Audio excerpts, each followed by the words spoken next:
Halo teman-teman, Bapak Ibu semua, berjumpa lagi dengan saya. Di video ini kita akan membahas tentang bagaimana caranya membuat model bisnis yang cocok untuk Anda jalankan ke depannya. Nah, materi ini saya dapatkan dari sebuah training yang harganya lumayan, tapi efeknya bener-bener luar biasa ke bisnis saya setelah saya praktekkan. Nah, semoga setelah Anda pahami materi ini, Anda praktekkan juga, Anda buat juga, apapun yang nanti saya sharingkan, itu bisa berdampak baik buat bisnis Anda dan hidup Anda. Amin. Nah, di training tersebut, itu intinya kira-kira seperti ini. Anda akan dikasih 12 pertanyaan yang harus bisa Anda jawab dengan tepat. Tepatnya relatif sesuai dengan bisnis Anda. Kalau itu tidak bisa dijawab, lebih baik ganti bisnis. Kira-kira seperti itu.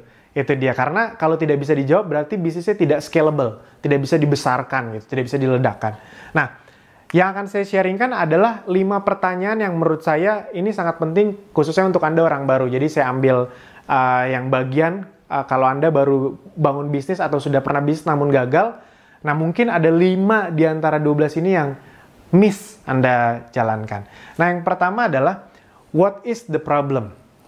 Jadi teman-teman Bapak Ibu semua, kalau Anda mau berbisnis, mulailah dari pola pikir masalah apa yang ingin saya bantu bereskan di masyarakat. Jadi konsumen masyarakat itu punya masalah apa sih? Nah, bisnis-bisnis yang scalable, yang ujungnya besar, walaupun dibangun dari kecil, itu biasanya bisnis-bisnis yang memang membereskan masalah seseorang. Penjualan itu terjadi karena hal yang sangat sederhana. Penjualan itu, sales itu, terjadi sesederhana ini teman-teman. Ketika Anda bisa memberi solusi dari masalah seseorang. That's it. Jadi sales itu adalah jawaban dari masalah seseorang. Solusinya kita kasih ke mereka. Itu. Nah, ketika orang punya masalah, kita punya solusi, dia pakai, dia beli solusi dari kita, dia puas, disitulah dia loyal. Nah, ketika loyal, udah dia akan ikut sama Anda, walaupun bisnis Anda masih kecil, tapi karena yang ngeberesin masalah adalah Anda, walaupun ada kompetitor Anda yang jauh lebih besar, tapi yang ngeberesin masalahnya Anda gitu. Dia akan loyal dengan Anda, sampai Anda besar ke depannya. Jadi prinsip terjadinya loyalitas itu sesederhana ini teman-teman Bapak Ibu semua. Masyarakat punya masalah, konsumen punya masalah, dia ingin membereskan masalahnya, akhirnya dia membeli solusi Anda. Ketika dia beli solusi Anda, akhirnya dia jadi loyal. Contoh sederhananya misalnya gini, ada seorang yang punya masalah dengan waktu, misalnya ya. Waktu dia ingin kerja ke kantor pagi-pagi, tiap pagi tuh dia menghabiskan banyak waktu di jalan. Entah dia bawa mobil, atau dia naik angkot, atau dia naik busway. Wah, itu lama sekali perjalanannya. Dia ingin memecahkan masalah waktu. Akhirnya tiba-tiba ada satu platform atau aplikasi yang menawarkan untuk menyelesaikan masalah tersebut, namanya Gojek misalnya. Jadi dulu kenapa dia harus naik mobil gitu? Itu lama ya karena macet di jalan. Mau lewat tol kalau jam kerja itu ya macet juga. Kalau naik angkot udahlah macet juga, plus dia harus jalan kaki ke tempat angkotnya itu ada, nggak ngetem. Nah, datanglah Gojek ini. Cuma lewat aplikasi, ketik, nggak nyampe beberapa menit, cuma kurang dari 5 menit, tiba-tiba motornya datang, Gojeknya datang. Wah, masalah pertama beres. Biasanya dia harus jalan kaki kalau harus naik angkot. Ini Gojeknya yang nyamperin. Habis itu ya karena naik motor, jadi lebih bisa selap-selip, dia bisa lebih cepat dalam sampai kantornya. Nah, ketika itu terjadi, masalah dia beres, dia akhirnya puas, udah dia akan loyal sama Gojek. Itu kira-kira seperti itu. Nah, jadi teman-teman Bapak Ibu semua, proses bisnis yang besar adalah selalu mulai dari problem apa yang bisa Anda bereskan. Nah, yang berikutnya, who has the problem? Siapa yang memiliki problemnya? Atau kalau bahasa sederhananya, siapa target market Anda?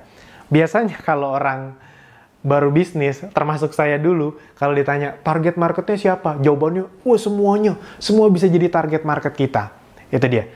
Benar, semua bisa jadi target market kita, benar. Tapi kita perlu ada yang spesifik dulu di awal. Sama kayak Akademi Bisnis Digital contohnya. Saya kan bilang, latar belakang apapun bisa. Bener bisa, tapi dari sisi bisnis, Akademi Bisnis Digital itu punya target market yang memang dispesifikasi sebenarnya. Dan pada ujungnya, pada hasilnya itu ternyata bisa lebih berkembang dibandingkan target marketnya. Itu bisa, tapi tetap mulai dengan target market yang spesifik. Contoh paling standar adalah Anda harus bisa membedakan mana pengguna, mana pembuat keputusan. Nah, itu dulu deh, ilmu yang paling standar dalam target segmenting atau mencari target market yang tepat. Contoh misalnya, Anda jualan bahan-bahan makanan organik, itu dia, yang sehat. Saya pernah menanyakan, oh ini bisa buat semuanya nih, bahan makanannya bagus buat anak kecil, buat ibunya, buat bapaknya, pokoknya buat keluarganya. Iya, tapi target marketnya siapa? Dia masih ngotot, semuanya bisa gitu. Ya udah, gini deh, lebih detail. Siapa yang membuat keputusan barang kamu dibeli? Anaknya mungkin nggak, mama beli dong tepung terigu yang organik itu, kan enggak. Bapaknya cenderung pria nggak peduli dengan makanannya. Yang sangat peduli dengan kesehatan keluarganya biasanya siapa? Yang memutuskan masak apa, masakannya terbuat dari bahan apa. Itu biasanya ibunya. Jadi sebenarnya target market utamanya itu adalah ibunya. Baru paham, oh iya ya. Ya, contoh yang datang ke tempat kamu yang beli 90% kan wanita. Iya juga. Nah, itu maksudnya. Ketika Anda paham target market Anda apa, nanti marketingnya, kontennya itu juga akan tepat. Kalau dari awal ini udah nggak tepat, udah ntar marketingnya, ngiklannya boncos. Banyak orang tuh fokus di FB Ads, tapi dia nggak tahu model bisnisnya seperti apa. Nah, ini terbagi jadi 4. Yang pertama geografis, yang kedua demografis, yang ketiga psikografis, yang keempat behavior. Nanti saya akan contohkan lebih detail. Geografis itu dia tinggal di mana, daerah perkotaan atau kabupaten. Demografis, gendernya, jenis kelamin, umur. Habis itu kelas ekonominya. Psikografis, dia interestnya tuh apa, dia suka sama apa. Behavior, kegiatan dia sehari-hari apa, Anda bisa mencari tahunya nggak? Nah, ketika Anda bisa memahami ini, itu efeknya, khususnya dunia digital zaman sekarang, kalau Anda main FB Ads deh contohnya, itu Anda bisa mentarget market Anda dengan sangat spesifik. Ketika target market Anda sangat spesifik, iklan Anda, konten Anda bisa lebih spesifik, dan ketika sampai ke mereka, itu lebih diterima. Nah, yang ketiga, what's the solution? Jadi, Anda tahu nih, siapa yang punya masalah, apa masalahnya, siapa yang punya masalah, lalu Anda tawarkan apa solusinya. Itu solusi itu bisa solusi yang sama dengan kompetitor Anda, solusi yang lebih baik dari kompetitor Anda, atau solusi yang benar-benar berbeda dengan kompetitor Anda. Nah, Anda bisa pikirkan sendiri sesuai dengan target market yang ingin Anda capai tadi. Yang keempat, Anda harus paham nih, how big is the market? Seberapa besar pasarnya? Karena kalau pasarnya terlalu kecil, ya bisnis Anda ya berarti ada mentoknya. Bisnis Anda kan ingin besar, berarti target marketnya spesifik, tapi harus tetap besar juga gitu. Atau at least, nggak apa-apa di awal nggak begitu besar, tapi bisa ada pengembangannya gitu. Yang berikutnya, nah ini yang kelima, unique selling proposition, atau banyak orang bilang juga unique selling point. Produk Anda, unique selling point-nya apa? Unique selling point itu Anda bisa pilih dari 8 ini. Ini versi sederhananya biar Anda langsung bisa pilih. Anda ingin menyerang bisnis Anda, memfokuskan dari sisi mana? Yang pertama, misalnya bahan. Contoh, ada nggak fashion yang fokusnya, unique selling point-nya, proposition-nya itu ke bahan? Banyak. Jadi misalnya contoh, saya tahu banyak toko online yang menjual kaos yang prinsipnya gini. Dia bilang kaosnya ini bahannya enak banget, nyerap keringat dan nggak bau. Udah, dia tuh fokusnya ke situ aja. Nah, itu kan sebenarnya menjawab masalah dari masyarakat yang punya masalah gampang keringetan. Dan kalau keringetan, lepek, bau, kayak gitulah kira-kira. Nah, ketika dia fokus ngomongin itu terus, orang-orang yang punya masalah tadi, itu kan jadi coba ah. Dan ketika dicoba bener, dibeli, dia pas keringetan nggak lepek-lepek banget, dan nggak bau, udah loyal. Even harganya lebih mahal, nggak apa-apa lah. Yang penting masalah saya beres. Nah, ketika masalah beres, ingat orang jadi loyal. Fungsi produk. Contoh, yang sering jadi contoh kasus, sekarang nih salah satu yang tren tuh Oppo sama Vivo. Anda tahu Oppo sama Vivo itu salah satu brand yang berhasil membangun USP atau unique selling point-nya di bagian fungsi produk. Apa? Kamera. Lebih tepatnya kamera depan atau kamera selfie. Rata-rata orang, khususnya yang memang ceruk marketnya dia, ketika ditanya, apa sih keunggulan Oppo sama Vivo? Mereka pasti bilang, kamera selfie-nya.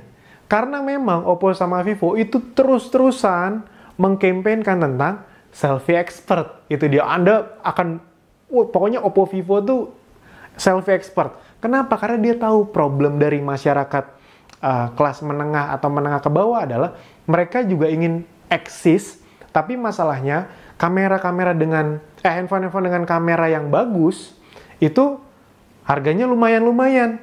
Nah, dia memfokuskan diri dengan harga yang cukup terjangkau tapi kameranya dia klaim sangat bagus, selfie expert. Pertanyaannya apakah benar-benar paling bagus selfie-nya, kameranya? Nggak tahu, itu Anda yang menilai. Tapi karena terus-menerus dikampanyekan, ya udah, itu yang orang hafal. Ketika orang hafal, ya udah, orang kan pengen eksis sekarang, pengen posting. Dan rata-rata yang diposting kan muka sendiri. Itu dia, selfie. Nah, makanya disitulah mereka akhirnya meledak. Harga. Anda bisa main, oh nih, kualitas sama, harga lebih murah misalnya. Service. Jadi, di otomotif banyak tuh. Wah, memang, mungkin kami tidak sering ganti model kayak merek sebelah. Tapi, bengkel mobil kami ada di mana-mana. Jadi, Anda aman kalau kemana-mana. Itu. Quality. Atau kualitas. Daerah, oleh-oleh daerah sini loh. Eksklusivitas. Eksklusif ya, ini memang dibuat hanya 1000 piece, itu dia. Proses, kayak batik. Batik, oh ini bukan dicetak, tapi bener-bener ditulis, bener-bener digambar. Bukan, sekarang banyak rata-rata batik kan sablonan. Nah, jadi teman-teman, Bapak Ibu semua, Anda pilih nih.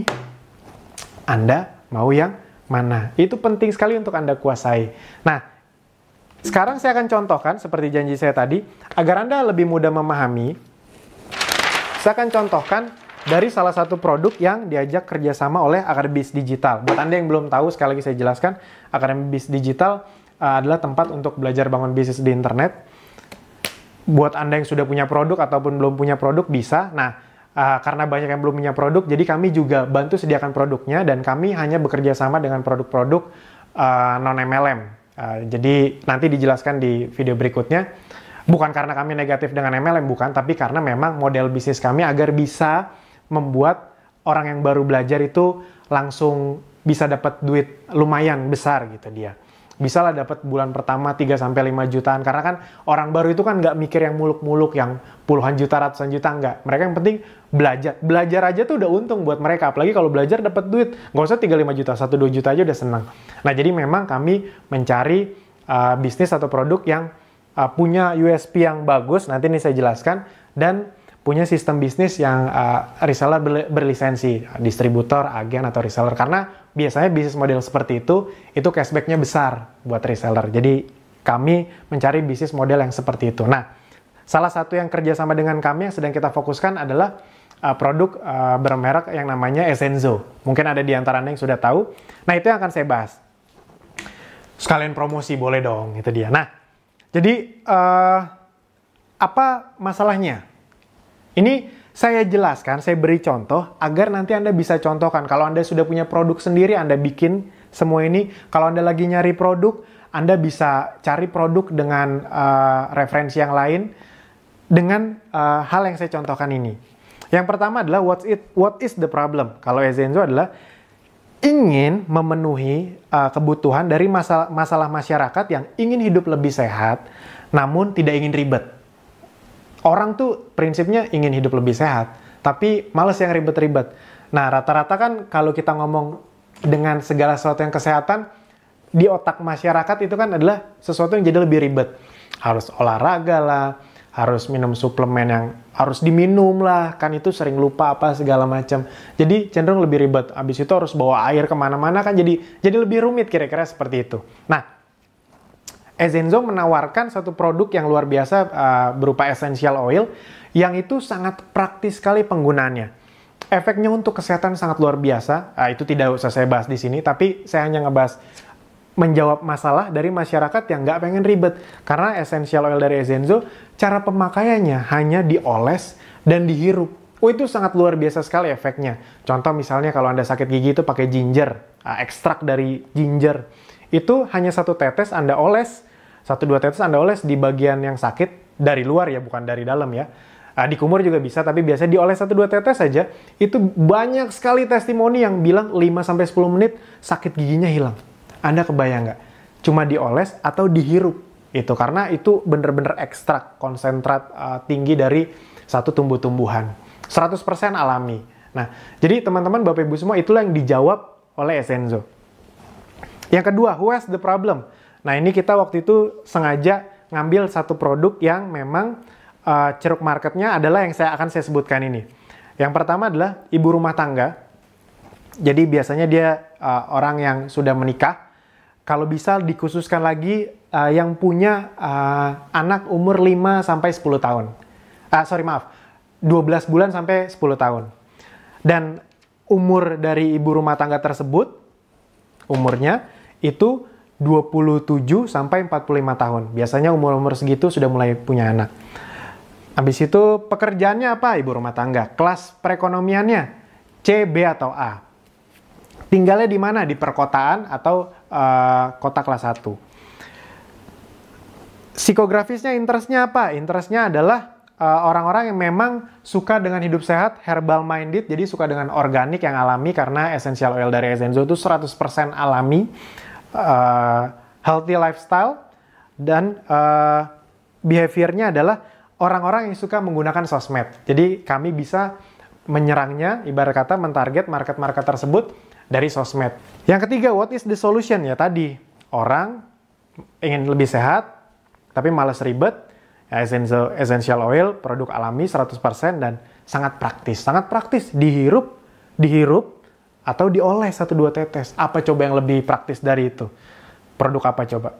Produk yang diliatin. Kalau ada ntar produk yang diliatin sembuh, nah nanti kita jual tuh, coba tuh. Produk diliatin doang sembuh. Tapi ya sementara ini yang paling praktis ya dihirup sama dioles. How big is the market? Sudah kita hitung-hitung, total market yang spesifik, cukup spesifik bisa kita ambil share marketnya. Ini sebenarnya bisa lebih berkembang lagi, tapi anggap saja kita cari yang paling spesifik, itu ada sekitar 15 juta. 15 juta orang di Indonesia yang bisa kita secara spesifik kita iklankan produk kita, kira-kira seperti itulah. Nanti ke depannya ya bukan cuma 15 juta orang ini sebenarnya yang beli, tapi ada juga yang lain-lain. Tapi awalnya agar biaya marketing kita efektif, itu ya ke mereka. Itu dia makanya ketika kami ajarkan ke para member Akademisi Digital yang memang belum punya produk dan mau memakai produk kita bilang, bayangin 15 juta orang. Kamu misalnya menguasai, nggak usah muluk-muluk ratusan ribu jutaan, 1000 orang aja. 1000 orang bisa kamu handle, dia jadi pelanggan setia kamu, itu semuanya kita kasih tools-nya, videonya, alat bantunya, sistemnya, funnel-nya, itu semuanya sudah kami sediakan di Akademisi Digital. Jadi buat Anda yang belum punya produk, itu bisa jadi sarana alat bantu juga untuk Anda. Nah, kamu kalau misalnya bisa handle 1000 aja, 1000 itu kamu berarti bisa punya omset 500 juta sampai 1 miliar per bulan. Itu terus repeat order kalau dia belanjanya sangat sedikit. Itu kita ngomong yang sangat sedikit aja, udah 1000 belanjanya sedikit lagi, 500 juta sampai 1 miliar. Nah, dengan sistem reseller yang ada di Essenzo, seorang reseller tuh bisa dapat 25 sampai 40%. Itu kan gede banget itu dia. Jadi si reseller kalau bisa punya omset 500 juta sampai 1 miliar, itu dia bisa dapat 150 sampai 400 juta rupiah, kira-kira seperti itu. Nah, jadi itu yang kami jelaskan untuk potensinya. Itu dia. Di awal ya nggak usah muluk-muluk, bisa dapat 35 juta bulan pertama aja udah senang banget rata-rata orang baru. Tapi maksudnya kami tetap memberi pengertian bahwa ini potensinya besar. Anda kan ingin bisnis yang potensinya juga bisa besar dong. Itu kalau 1000, bayangkan kalau 10.000 ya, kira-kira seperti itu. Nah, USP-nya dari Essenzo ini adalah Essenzo memiliki unique selling proposition atau unique selling point di fungsi produk. Jadi sangat tajam sekali dalam memarketingkan fungsi produknya. Itu dia. Jadi sangat berguna untuk kesehatan. Misalnya kalau Anda jerawat itu bisa pakai tea tree, sakit gigi bisa pakai clove bath. Clove bath itu cengkeh. asma bisa pakai ginger, ginger itu jahe. Kalau misalnya Anda susah tidur atau stres itu bisa pakai lavender. Anda kebotakan, Anda ingin membuat rambut Anda lebih indah, lebih tebal, untuk mengurangi kebotakan Anda itu bisa pakai tumbuhan namanya patchouli. Habis itu kalau misalnya Anda migrain bisa pakai peppermint dan banyak lagi. Jadi kalau Ezenzo itu USP-nya adalah di fungsi produknya. Nah, jadi teman-teman kira-kira itu yang bisa saya sharingkan. Itu adalah contoh 5 pertanyaan yang bisa dijawab oleh Ezenzo. Pertanyaannya adalah, Anda yang sudah punya produk atau lagi nyari produk, pastikan Anda bisa menjawab 5 pertanyaan ini. Itu dia. Kalau sulit sekali produk Anda terjawab, mending cari produk yang lain. Karena kalau tidak bisa dijawab, 5 ini aja nggak bisa dijawab, apalagi 12. Itu dia, berarti nggak scalable. Itu saja dari saya di video ini, sampai jumpa di video berikutnya. Terima kasih.